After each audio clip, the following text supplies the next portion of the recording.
I'm going to read a poem from my second collection, Tides Shifting Across My Sitting Room Floor. And I wrote it for my dad. My dad was the black sheep of the family.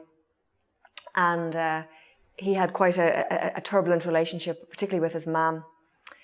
And when my own mother died, my dad started to ask questions about kind of had he been a good son to his mother. I think just my mother's death was a trigger for that. So I wrote this poem for him, and it's called Unfinished Business. On their wedding day, his father said, "I'll forgive you everything if you do right by this girl." The unfinished education, the empty table setting at Christmas time, the family name, unpolished, unloved. I never met my grandfather, but I remember my grandmother, a small woman, her mouth eternally disappointed. Dad bringing us down to visit her, to the small dark house on Bulfin Road, where the furnishings took themselves too seriously.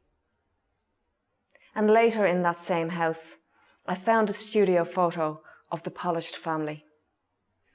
My grandfather, something familiar in the way he was leaning against the table.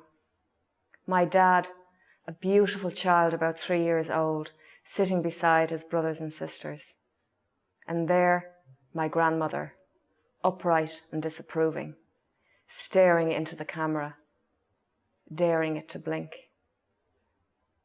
That blonde-haired little boy, the man who loved his wife for 60 years, couldn't wait to cycle home from work, gave up his wages every week, cooked our fry on Saturday mornings, scrubbed our nails, polished our shoes. Still wonders if he did enough.